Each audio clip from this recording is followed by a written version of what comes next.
Hey everybody, it's me, Gregory Mannarino. It is Wednesday, August 14th, 2019, and yeah, we do have to talk. We now have a 2 to 10 inversion, and it's getting a lot of attention on the financial channels. Also, as I am doing this video blog, stocks were under a lot of pressure. The Dow Jones Industrial Average is down nearly 400 points. And let me put this into a perspective for you. I explained to you that it appeared to me that we were going to get a third run at that high with regard to the Dow just prior to the 700-point loss. Well, that third attempt has officially failed in my view. And that means that more than likely there is more selling down the pike here, and it could be substantial. Now, I've also explained to you that once this inversion occurred, this is the first time it has happened since the meltdown. The last time we had a 210 inversion was in 2007. How many of you recall or have seen the mainstream financial talking heads explaining how this would not happen? Oh, we're not going to get a 210 inversion. Oh no. These so-called experts make me want to laugh. Literally, when I saw this morning, I actually did chuckle a little bit because I've been explaining to all of you that this would happen for years. Now, let's take this up a notch. Okay. Let me explain to you what's going to happen, and it's only going to fuel the issue. It's going to make it worse. What do we know? It always comes down to what we know. This market is driven a lot by confidence. Confidence that it's going to work. It has nothing to do with PE ratios, forward guidance, or anything else. I mean, this market has been driven by a relentless acquisition of debt on an unbelievable scale. That's the only thing that's propped up this market. The debt market, because of the action of world central banks and world respective leaders, all of them, have inflated a financial monster the likes of which has never been seen on this planet Earth. Artificially suppressed rates have created distortions across the spectrum of asset classes. Again, so big, it's almost impossible to get your head around. So now that we have this situation where we have a yield curve in a 2 to 10 inversion, I mean, look, the writing has been on the wall for the longest time. The yield curve itself has been inverted for quite a while.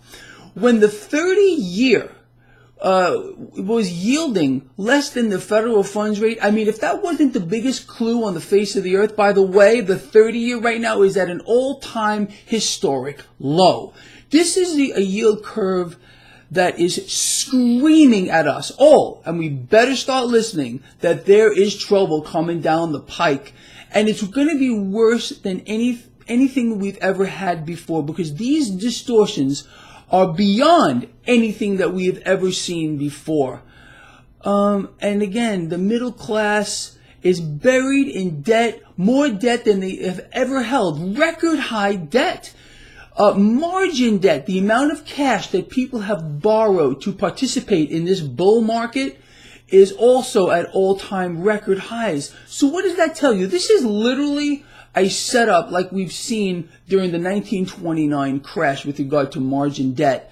And we all understand how that played out. I mean, come on. Is history going to repeat itself?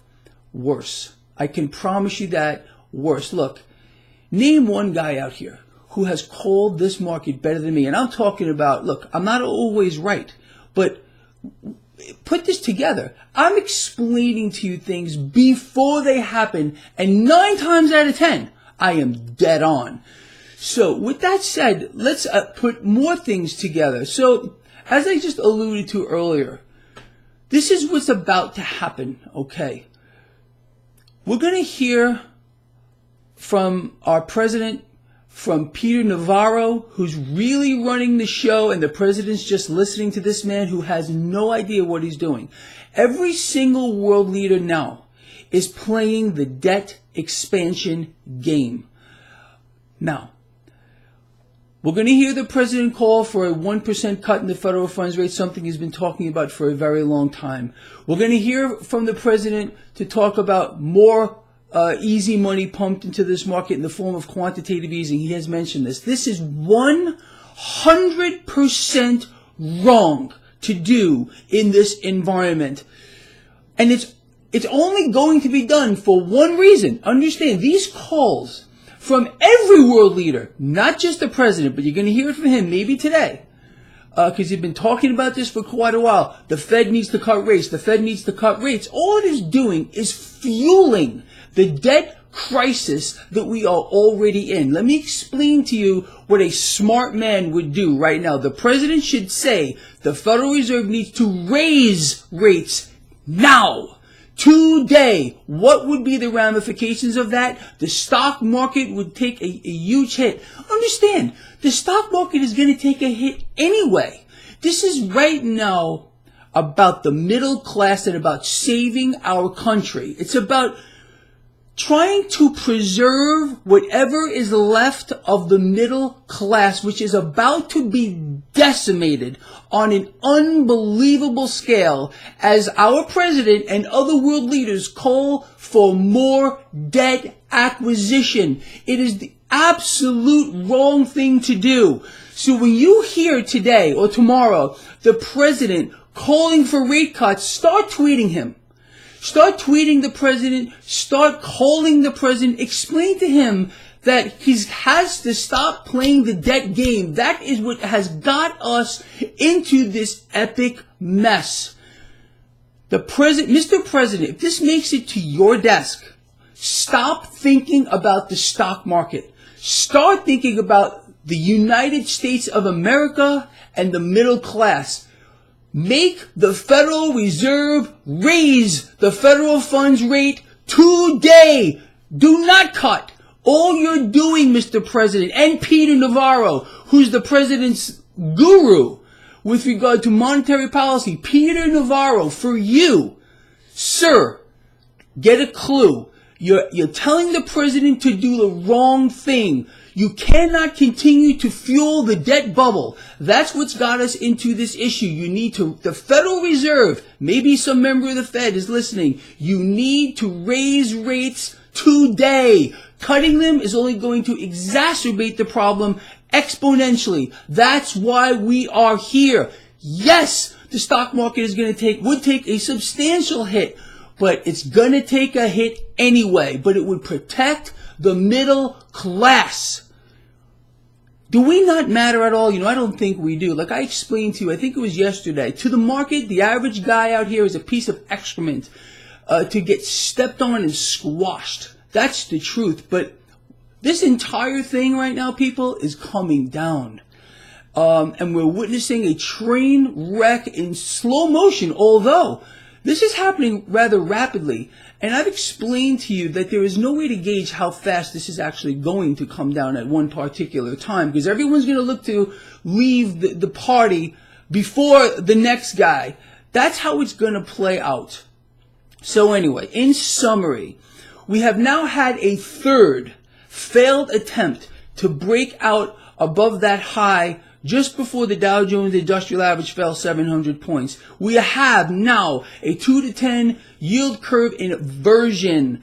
The yield curve is a ticking time bomb, and it looks like it's going to start going off pretty soon. Stocks are going to end up under a lot of pressure here as the mainstream financial channels, like I explained to you what happened, start talking about it. Confidence is going to get shaken in this market. And the president and Peter Navarro are wrong. We need to raise rates today. Stop playing the debt game. It's not about propping up the stock market. We've reached probably a point of maximum saturation. Now, I'm not saying the stock market is going to rebound in a day or two, but this is looking very ominous to me across the spectrum. How many of you believe that the right thing to do is for the president to listen to the idiot Peter Navarro and fuel the debt bubble even further, which has got us into the situation? How many of you believe that the Federal Reserve needs to raise rates today? Forget about cutting. The president's going to start screaming from rooftops to lower the federal funds rate. But remember what this guy explained to you for I don't know how long. They cannot stop the longer end of the curve from dropping. So I don't care what they do. If the president gets his wish and the Federal Reserve lowers the federal funds rate, yeah, sure, we'll kind of maybe normalize the curve to a slight degree for a very short period of time. All that's going to happen is the longer end of the curve is going to come down. Then what, we keep continuing to cut? Only an imbecile of the highest order would do the same thing over and over again and expect a different outcome. It's really the truth. I want to hear from you. What do you think?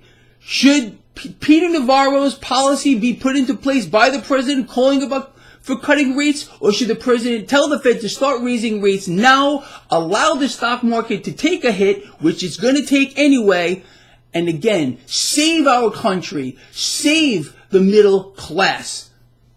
I want to know what you think. Please share this video. Get it out as far and wide as you possibly can, and maybe it'll make it to the president's desk. Maybe it'll make some sense to him, because he's got to stop listening to this guy Navarro. Navarro has got a mental defect, all right? And anyone who believes that playing the debt game that every single world leader is doing, sucking us down the debt rat hole, is a good policy, is deranged and needs to go see a psychiatrist or something. It makes no sense to me. The first guy to take the opposite side of this trade, and I'm hoping it's you, Mr. President, is going to make a difference, not just for the United States, but for the world. Either we march into a worst case scenario, which is going to eclipse every single market meltdown crash in history by exponents, or we do something now. It's time to act. All right, look, I'm out of here, and I'll see all of you at the end of the day. Again, please share this video.